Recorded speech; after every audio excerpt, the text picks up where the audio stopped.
আবহাওয়ার পরিবর্তনের সঙ্গে আমাদের শরীরের অসুখের একটা সম্পর্ক আছে। শিশুদের ক্ষেত্রে এই বিষয়টা একটু বিশেষ গুরুত্বপূর্ণ, কারণ শিশুদের জন্ম থেকেই রোগ সংক্রমণ আটকানোর ক্ষমতাটা কিন্তু অতটা থাকে না। সেই জন্যে প্রথম থেকেই আমাদের এই দিকটা একটু নজর দেওয়া দরকার। সাধারণত এই আবহাওয়া পরিবর্তনের সময় যেটা হয়, এই শরৎকাল এবং বসন্তকাল, এই সময় বাতাসে বেশি ভাইরাস কার্যকরী হয় এবং এই ভাইরাস অসুখ কিন্তু মারাত্মকভাবে বাড়তে পারে। আমি ডক্টর কুন্তল বিশ্বাস, আমি মেডিকেল কলেজে রেজিস্ট্রার ছিলাম। আমাদের যেটা দরকার, জন্ম থেকেই যদি শিশুকে প্রথম 6 মাস শুধুমাত্র স্তন্য পান করানো হয়, তাহলে একটা রোগ প্রতিরোধ ক্ষমতা তার শরীরে তৈরি হয়। দ্বিতীয়, যখন বাচ্চাটা 6 মাস পার হয়ে যাচ্ছে তখনও সে মায়ের দুধ খাবে, তার সঙ্গে মা যে খাবার খায় সেই খাবারটা খাবে। খালি 3 বছর অব্দি তাকে বাইরে গরুর দুধের কোনো খাবার, মানে গরুর দুধের দুধটা না দেওয়াই ভালো।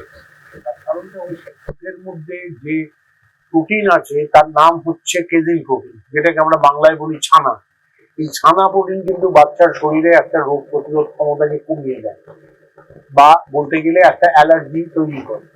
সেই জন্যে কেজিন না দিয়ে তার জন্য যে প্রোটিনটা দরকার, সেটা মায়ের দুধে যেটা বেশি আছে, যে প্রোটিনটা বেশি আছে সেটাকে বলে হয়ে প্রোটিন, অর্থাৎ ঘোলের।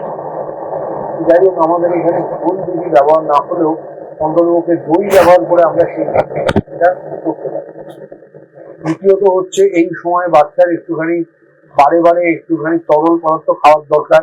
যে বাচ্চা মায়ের দুধ খাচ্ছে তাকে আলাদা করে জল খাওয়ানোর দরকার নেই, কিন্তু 6 মাসের পর থেকে যখন বাচ্চা একটুখানি কমপ্লিমেন্টারি খাবার বা আবাসক্ত খাবার খাচ্ছে, সেই সময় তাকে যে জলটা দিতে হবে, এই জলটাও কিন্তু যেন পরিষ্কার পরিচ্ছন্ন জল হয়। অন্ততপক্ষে ফিল্টার করা জল অথবা ফোটানো জল হলে আবার তার স্বাদটা বিস্বাদ হয়, সেই বাচ্চা সাধারণত সেটা নিতে চায়।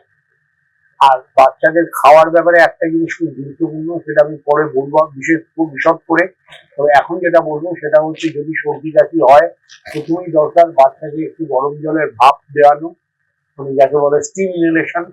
তারপর দূর থেকে স্টিমটা দিতে হবে 10 মিনিট ধরে, দিনে 4 বার। এবং সেই সময় যদি পাখা থাকে ঘরে, পাখাটাকে বন্ধ করতে হবে, কিন্তু এসি থাকলে এসিটা চালাতে দিতে হবে, অর্থাৎ শিশুরা যেন তার স্বস্তিতে এই ভাবটা নিতে পারে। আর আরেকটা জিনিস, শিশু সাধারণত সেই কাজটাই করতে ভালোবাসে বা করে, যেটা হচ্ছে সঙ্গে যে বড় কাউকে করতে দেখে। কারণ তার সঙ্গে বড় কেউ যদি এই একই সঙ্গে স্টিমটা নেন, তাহলে বাচ্চাও কিন্তু এই স্টিমটা নেয়। এই উপকারটা স্টিমে হয়, এমনি আমাদের জল ফুটিয়ে এনে ভাপ দিলে নেপারে কিন্তু এই জিনিসটা হবে না।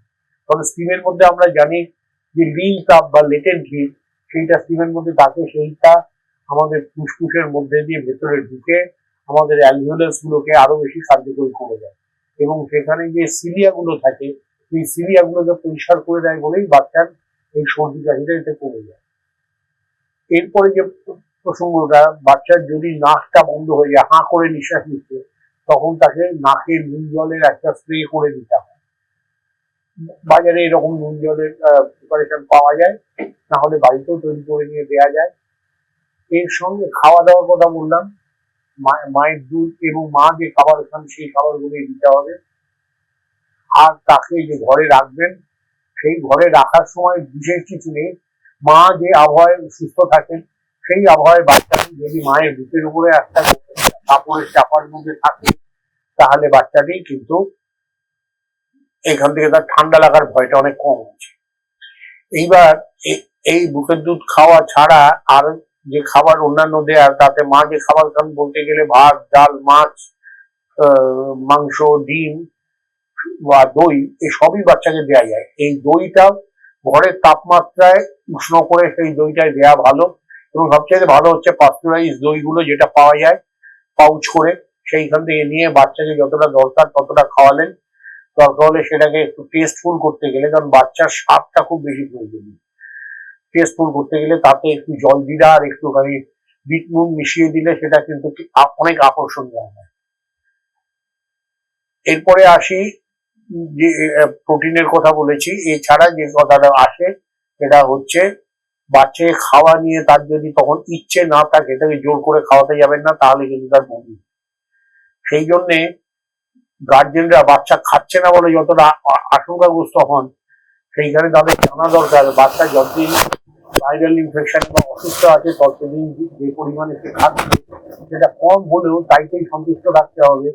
এবং আস্তে আস্তে তাকে একইভাবে যদি খাবার সে যতটা চাইছে তাকে যদি দেওয়া যায়, দেখা যাবে যেই অসুখটা কমে যাবে সে কিন্তু তার মানে তার চাইতে দ্বিগুণ দিন ধরে বেশি করে খাবার খাচ্ছে, ফলে তার শরীর থেকে যে শক্তিটা অসুখের জন্য কমে গিয়েছিল সেটা আবার ফিরে আসে। এবং তার জন্য খুব বেশি সময় লাগে না, তাই রোগ থেকে মুক্ত হওয়ার পরেই তার অন্তত 2 সপ্তাহের মধ্যে এটা ঠিক হয়ে যায়। এইবার পেট খারাপের কথা বলি। পেট খারাপ হলে এখানে মায়ের দুধ প্লাস ওআরএস, এই যে সেটা এখন বাড়িতে নুন চিনির জল করার চাইতে ওআরএস এর প্যাকেট পাওয়া যায়, ওআরএস এর প্যাকেট করে তাকে খাওয়ানো যেতে পারে। দরকার হলে তার সঙ্গে একটুখানি ভাতের ফ্যান বা মুড়ি মিশিয়ে নিলে সেটা একটু সুপার ইলেকট্রোলাইট হয়, কারণ বাচ্চার তখন খাবারের চাহিদাটাও কিন্তু বেশি, মানে শরীরে শক্তির যোগানটা বেশি হওয়ার দরকার। এর সঙ্গে আর একটা জিনিস তাকে দিতে হবে, সেটা হচ্ছে জিঙ্ক।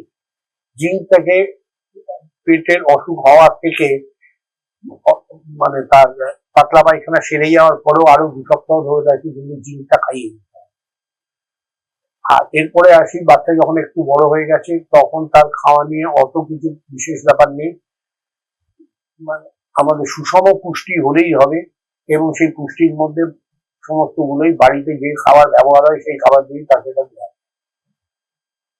আর সর্বশেষ যে কথাটা বলবো, বাচ্চা অসুখ করলো, ওজন কমে গেল, এটা বোঝা যায় খুব তাড়াতাড়ি, কিন্তু তারপরে তাকে আবার এই ঠিক মতন সে চাইছে তাকে খাবার দিলে তার কিন্তু আবার ওজনটা আবার পুরনো ওজনটা ফিরে আসে এবং তারপরে তার যেরকম ওজন বাড়া সেটা।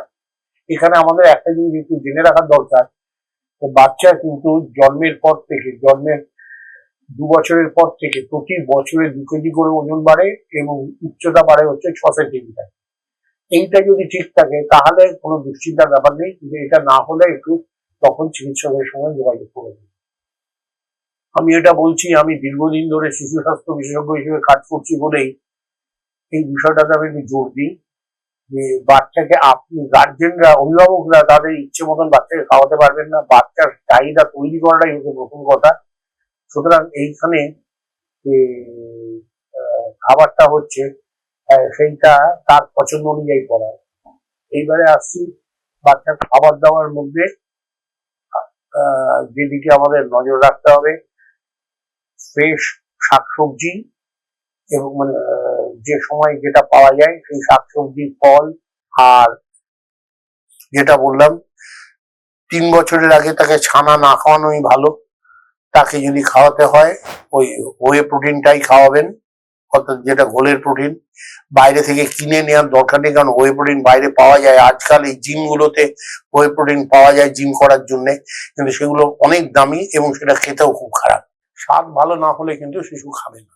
আর শিশু কবার খাবে, কতটা খাবে, সেটা সম্পূর্ণ তার উপর। বড়দের খেতে দেখলে তার খাওয়ার আগ্রহ হয় এবং শিশুর খাওয়ার আগ্রহ তৈরি করার জন্য প্রথম যেটা দরকার সেটা হচ্ছে খাবারের যেন গন্ধটা ভালো হয়, স্বাদটা ভালো হয়।